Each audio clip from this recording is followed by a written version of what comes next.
Est-ce que vous aussi, vous aimeriez gagner 100 000 euros par mois? Si c'est le cas, envoyez-moi par DM devenir riche facilement et je vais vous montrer le protocole gratuit en 30 secondes pour devenir millionnaire. Alors évidemment, vous l'aurez compris, ceci est une blague. Je vous fais cet épisode aujourd'hui parce que je vois passer de plus en plus de posts, Insta, LinkedIn, Short, YouTube, ce que vous voulez, de personnes qui font 100 000 euros par mois. Alors évidemment, ça existe, évidemment, ce ne sont pas tous des fraudeurs, des menteurs, etc. Il y a bien des personnes qui gagnent extrêmement bien leur vie et qui font les choses proprement. Des personnes dans le e-commerce, des personnes qui vendent des formations, des startups, des personnes qui ont des SaaS avec des MRR à 1 million à l'année. J'ai un profond respect pour toutes ces personnes parce que c'est très beau de faire ce genre de résultats. Mais en fait, je voulais voir avec vous un petit peu ce qui se cache en général derrière ces chiffres, derrière ces posts. Pourquoi ? Parce que c'est vrai que on voit souvent passer sur des contenus, sur des plateformes, des posts, j'ai fait 100 000 euros ce mois-ci, 200 000 euros, voilà ce qui s'est passé, voilà les leçons, voilà les trucs, et on parle rarement finalement de tout ce qu'il y a derrière. Et c'est vrai que nous, en tant que consommateurs, dès qu'on voit quelque chose, on voit que la devanture, on voit que ce qui se passe devant, mais jamais ce qui se passe derrière. Alors, je voulais vous faire relativiser un petit peu par rapport à tout ça, justement avec certains points. Le premier point, c'est que très souvent, c'est 100 000 euros par mois de vente non encaissés. Alors, qu'est-ce que ça veut dire ? En fait, il y a plein de personnes qui ont des business avec des revenus récurrents. Soit parce que c'est des personnes qui ont des abonnements, donc un abonnement tous les mois par exemple, des personnes qui ont des SaaS, donc c'est-à-dire qu'on va payer une fois pour une année complète, ou des personnes qui ont tout simplement des paiements en plusieurs fois. Et moi je le vois parce que j'ai des lancements, ça m'est arrivé parfois de faire des lancements à 70, 80 000 euros. Et en fait, la réalité c'est que c'est pas vraiment des lancements à 80 000 euros parce que il y a au moins, dans mon cas en tout cas, 60% des gens qui prennent le paiement en plusieurs fois. Ce qui veut dire que dans la pratique, j'ai encaissé un peu moins de 50% de ce chiffre-là. Donc peut-être 40, 45, 50%. Du coup, on passe de suite de 100 000 euros à 50 000 euros. Ce qui est déjà extrêmement bien, évidemment. Mais dans le cas où on a des abonnements qui sont beaucoup plus longs, des paiements en plusieurs fois, des monoproduits, ce genre de choses, en fait, ça a une équivalence finalement d'un revenu annuel. Si par exemple, vous avez, un accompagnement et que cet accompagnement vous lancez une fois dans l'année et que vous faites 100 000 euros sur cet accompagnement et que les gens payent en 12 fois, en fait, ça vous fait 8 000 euros par mois pendant un an. Encore une fois, c'est très bien. L'idée de ce podcast, c'est pas de dire c'est pas bien de tirer sur les gens, etc. Non. Tout est extrêmement bien. 8 000 euros par mois, même 100 000 euros par mois, c'est génial. L'idée, c'est justement de voir plutôt ce qu'il y a derrière tout ça et les différentes possibilités. Donc, les ventes non encaissées, c'est un point qui est quand même très récurrent chez la plupart des gens, mais c'est pas le plus important. Le plus important, c'est finalement 100 000 euros par mois de chiffre d'affaires. Ça, je pense que c'est un peu le truc dont personne ne parle. Parce que dans le chiffre d'affaires, il y a plein de choses. C'est-à-dire qu'il y a la TVA, bien souvent qu'on ne met pas, on parle jamais de chiffre d'affaires hors taxe sur ce genre de poste. À côté de ça, il y a les impôts. En France, vous savez, les impôts, ça représente quand même pas mal du pourcentage de notre chiffre d'affaires, mais pas que. Il y a à côté de ça les charges, donc les charges que vous allez avoir pour trouver vos clients, les marges si c'est des produits physiques et tout, mais bien souvent en général dans le business en ligne, on est sur des produits finalement avec des grosses marges, 90, 95, 99%. Donc c'est pas tant les charges qui sont liées aux produits, mais c'est plus les charges qui sont liées au business. Donc par exemple, si vous avez des équipes, si vous avez des closers, si vous faites de la publicité, encore une fois, on peut perdre assez rapidement finalement en résultat. Pourquoi ? Parce que si vous avez une équipe et que cette équipe représente, 5, 10, 15 personnes, et ce qui est encore une fois très souvent le cas, finalement, on a des charges tous les mois à 15, 20, 30 000 euros. Ce qui n'est pas impossible avec des équipes comme ça de 10, 15 personnes. Donc on passe de 10 000 euros de chiffre d'affaires à finalement, si on enlève un petit peu les charges, il ne nous reste plus beaucoup en bénéfices, il nous reste quand même 70 000 en bénéfices, mais après on va pouvoir enlever d'autres charges qui parfois sont aussi conséquentes. Si on commence à déléguer, je pense aux closers notamment, les agences de closing qui prennent en général un pourcentage du résultat, on peut encore une fois déduire ce pourcentage. La publicité qui a un coût, il y a des personnes qui dépensent pour des lancements par exemple 5, 10, 15 000 euros en publicité. Si vous faites 100 000 euros, que vous avez 20 000 euros de charge d'équipe, que vous avez 10% de charge de closing, donc il faut enlever 10 000 euros, ça fait 30 000, que vous avez dépensé 15 000 euros en pub, donc il faut enlever encore 15 000. Donc finalement, tous ces coûts-là, encore une fois, qui ne sont pas inhérents à tous les business, évidemment, il y a plein de business qui font 100 000 euros par mois et qui ont très peu de coûts, mais à noter que c'est quand même assez rare. Bien souvent, si vous avez ces résultats, c'est parce que vous avez une équipe en place, parce que vous pouvez faire énormément de choses et que vous déléguez beaucoup, mais c'est des choses qui sont à noter. Il faut bien comprendre que 100 000 euros par mois, enfin 100 000 euros sur un mois en tout cas, de chiffre d'affaires, c'est très loin d'être 100 000 euros finalement net dans la poche, ou ne serait-ce, si on ne parle pas des impôts, 100 000 euros de bénéfices. Pourquoi ? Enfin de marge nette. Pourquoi ? Parce que si on enlève toutes les charges, on peut arriver parfois à 60 000, parfois 50, 40, parfois 30 000 euros à la fin du mois. Et finalement, est-ce qu'il vaut mieux pas, je vais en reparler juste après je pense, mais est-ce qu'il vaut mieux pas parfois remettre un peu de contexte et se dire, en fait moi je fais 20 000 euros par mois, j'ai pas d'équipe, je suis tout seul, ou je travaille avec un freelance de temps en temps, mais j'ai beaucoup plus de liberté, j'ai pas de gens à gérer, je fais pas de management, je travaille pas 7 heures par jour, enfin je travaille pas 7 heures, 7 jours sur 7 pardon, enfin 7 jours par semaine, pour finalement un résultat qui est pas si loin en termes de reste à vivre. L'élément suivant, qui est encore une fois très souvent présent, c'est qu'on a tendance bien souvent à faire ce chiffre-là sur un mois, et en fait le considérer comme une statistique ou un résultat plutôt récurrent. Je m'explique, il y a plein de personnes, ça marche dans ce genre de poste, sur ce genre de business, je fais 100K par mois, mais ça marche aussi sur d'autres types de contenus, évidemment, des gens qui ont atteint un résultat, donc par exemple, ce mois-ci j'ai fait un lancement à 100 000 euros, et donc qui vont dire, voilà, en gros je fais 100 000 euros par mois. Mais il y a une différence entre faire 100 000 euros par mois et faire 100 000 euros sur un mois. Et encore une fois, c'est ok si vous faites 100 000 euros sur un mois, c'est génial. Le but, c'est pas de dire que c'est bien ou pas bien. Mais il faut le noter, il faut le savoir. Croyez-moi que 90%, 95% des gens qui mettent « je fais X euros par mois », en réalité, l'ont atteint une fois, peut-être 2 fois. Et en fait, c'est pas quelque chose de très récurrent. C'est-à-dire que c'est pas tous les mois on fait 100 000 euros et on fait 1,2 million à la fin de l'année. On a un pic où ce mois-ci on a fait 100 000 euros et en fait le mois prochain on va faire, 30 000, 40 000 le mois d'après, etc. Et donc il faut faire très attention à ça. Je fais X euros par mois alors qu'en réalité on le fait uniquement sur un mois. L'élément suivant dont il faut parler, qui est assez important aussi, et qui à mon sens d'ailleurs est le plus important, c'est faire 100 000 euros. Et ça va finalement avec n'importe quel chiffre. Depuis le début, je dis 100 000, mais ça marche avec 10 000, 20 000, 30 000, ce que vous voulez. Faire 10 000 euros, mais contre quoi ? On a un outcome, donc on a une sortie, un résultat, mais il faut voir ce qu'on met à l'intérieur de la machine. Pourquoi ? Parce que finalement, avoir 100 000 euros, encore une fois, c'est génial, mais qu'est-ce qu'on fait pour avoir 100 000 euros ?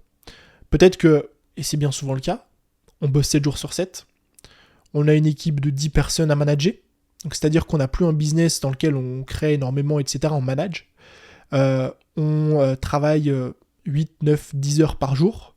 On a énormément de stress, on dort pas, on se fait appeler la nuit, le week-end, le machin, le truc. Et pareil, c'est très bien.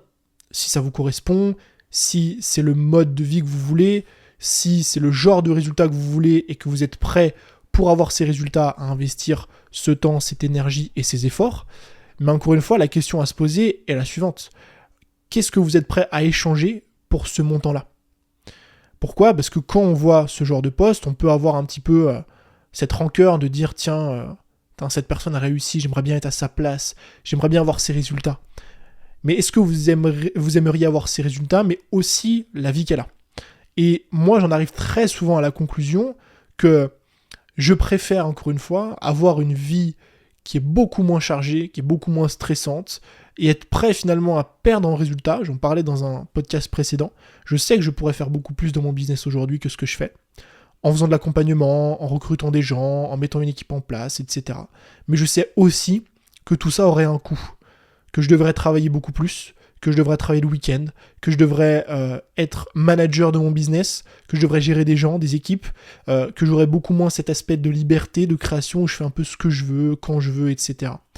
Et ça, je ne suis pas prêt à l'accepter.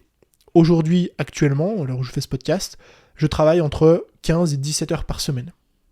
Donc je travaille du lundi au vendredi, ça dépend, des fois le vendredi je travaille pas, mais je travaille en moyenne 3h30 par jour. Et évidemment que si je voulais autant de résultats dans mon business, je devrais sans doute, encore une fois, on peut peut-être obtenir ces résultats sans travailler autant, mais c'est quand même assez rare, je devrais sans doute changer mon lifestyle, changer mon mode de vie. Et ça, c'est quelque chose sur lequel je ne suis pas prêt à faire des sacrifices. Et donc c'est important parfois de remettre du contexte, de se dire qu'on voit les résultats d'un entrepreneur, d'un lancement, ce genre de truc, se dire ok, c'est bien, c'est génial, et je suis très fier que cette personne ait atteint cet objectif, et j'avoue que j'ai un peu envie de l'atteindre aussi. Mais qu'est-ce que je suis prêt à faire pour l'atteindre ? Et c'est une question qui remet beaucoup de choses en place, beaucoup de contexte, parce que parfois vous vous rendez compte qu'il y a certaines choses que vous ne pouvez pas faire. Moi je sais très bien dans mon business que je ne ferai jamais 10 millions à l'année. Je le sais, je me suis fait une raison, et pourquoi ? Parce que si je veux faire 10 millions à l'année, il faut que j'investisse beaucoup plus que ce que je fais aujourd'hui. Mais je ne suis pas prêt à le faire. Et ça me convient très bien. Il n'y a pas besoin tout le temps d'aller chercher plus d'argent, plus de trucs, plus de machins, pour au final ne pas avoir la vie que vous voulez avoir. L'important, c'est de vous dire qu'est-ce que je suis prêt à faire et comment est-ce que je peux obtenir le plus de résultats sans aller au-delà de ce que je suis prêt à faire. Moi, il faut que je trouve dans mon lifestyle actuel, en travaillant 3h30 par jour, comment est-ce que je peux aller chercher plus, mais sans pour autant sacrifier tout ça. La question suivante, l'élément suivant, c'est 100 000 euros par mois, mais comment ? Il y a une chose que je trouve assez important, c'est que l'important, c'est pas combien on fait, même si c'est important, mais l'important, c'est plus comment on le fait, la façon dont on va le faire. Pourquoi ? Parce qu'il y a plein d'entrepreneurs sur Internet, on les voit passer depuis des années, d'ailleurs en général quand les années passent, on ne les voit plus au bout d'un moment, qui gagnent beaucoup d'argent parce qu'elles font des choses un petit peu borderline. Des méthodes utilisées qui sont pas forcément les bonnes, parfois des arnaques, parfois ce genre de choses. On a tous connu l'ère du CPF qui a fait beaucoup de bruit où justement les réglementations commencent à se mettre en place parce qu'il y a eu beaucoup d'arnaques autour de ça. Et donc la question à se poser, encore une fois, c'est ok, cette personne a fait tant d'euros, ou alors, encore une fois, ces réflexions sont que le reflet de ce que nous on veut finalement. Moi je veux faire tant d'euros, finalement, via quelle méthode ? Qu'est-ce que je suis prêt à utiliser et employer comme méthode pour y arriver ? Et finalement, est-ce que ces méthodes-là sont alignées avec ce que je veux ? Alignées avec qui je suis, alignées avec comment moi j'achèterais, alignées avec ce que je veux mettre en place dans mon business. Encore une fois, il n'y a pas de bonne ou mauvaise méthode, bonne ou mauvaise réponse. La réponse, il n'y a que vous qui l'avez finalement. Mais encore une fois, je trouve que c'est intéressant parce que ça vient remettre un petit peu de contexte dans tout ça. Et le dernier élément, c'est 100K depuis quand ? C'est un élément aussi qu'on a tendance à négliger. Parce que quand on voit ce genre de post, on voit que le résultat final. On voit que ce qui se passe aujourd'hui. Je viens de faire un lancement à X euros par mois et forcément, on se dit waouh, c'est génial. Cette personne, elle est trop forte. Je me sens nul à côté. Il n'y a rien qui va. Moi, j'ai pas les mêmes résultats dans mon business, etc. Et la question à se poser, c'est depuis quand ? Depuis quand cette personne, elle est là ? Qu'est-ce qu'elle a fait avant ? Qu'est-ce qu'elle a mis en place ? Et encore une fois, on arrive toujours à la même conclusion. Bien souvent, même s'il y a des exceptions évidemment, mais bien souvent, c'est des gens qui sont là depuis des années. Qui sont là depuis 4, 5 ans, 6 ans, 7 ans, 8 ans, parfois 10 ans, ou alors, c'est des gens qui ont un passé. C'est des gens qui sont dans le business depuis 1 an ou 2, ce qui est assez court en général, mais qui avant étaient directeurs d'agence marketing au sein d'une grande start-up. Ou qui avant avaient déjà lancé une société dans je ne sais quel domaine. Et donc c'est important de remettre du contexte par rapport à tout ça pour justement savoir un petit peu quel résultat a obtenu cette personne et ce qu'il en découle de ce qu'elle a aujourd'hui. Et surtout, au-delà de ça, parce que j'aimerais vraiment inciter là-dessus, le but de ce podcast, c'est pas de dire en gros, ne faites pas de post sur Insta ou sur LinkedIn où vous dites je gagne 30 000 euros par mois, 50 000, 100 000, peu importe. Continuez, c'est très bien. Le but, c'est pas ça. Le but de cet épisode s'adresse surtout aux gens qui font face à ce genre de contenu et remettent un petit peu leur travail en question. Se disent qu'elles sont pas à leur place, se disent qu'elles ne font pas les choses correctement, se flagellent en disant que finalement je suis nul, j'y arrive pas, alors que tout le monde a l'air d'y arriver autour de moi. Et en fait, ça vient remettre du contexte dans tout ça. Que finalement, quand on donne un chiffre, que ce soit 100 000, mais c'est pareil avec 10 000, avec 5 000, avec 30 000, c'est que finalement, on ne parle jamais des ventes non encaissées, on ne parle jamais des remboursements, j'en ai pas parlé non plus d'ailleurs, on ne parle jamais de bénéfices, on parle toujours de chiffre d'affaires, On oublie la TVA, les impôts, les charges, les 10%, l'agence, ce que vous voulez. On ne parle jamais du fait qu'on les fait sans doute qu'une ou deux fois cette année. Et donc finalement, c'est pas vraiment tous les mois, c'est juste ce mois-ci. On ne parle pas du fait que pour gagner 10 000 euros ce mois-ci, en fait, j'ai pas dormi sur les 30 derniers jours. On ne parle jamais du fait que on utilise des méthodes, parfois, évidemment, ça dépend, mais des méthodes qu'on a utilisées, et on ne parle jamais depuis quand est-ce qu'on fait ça.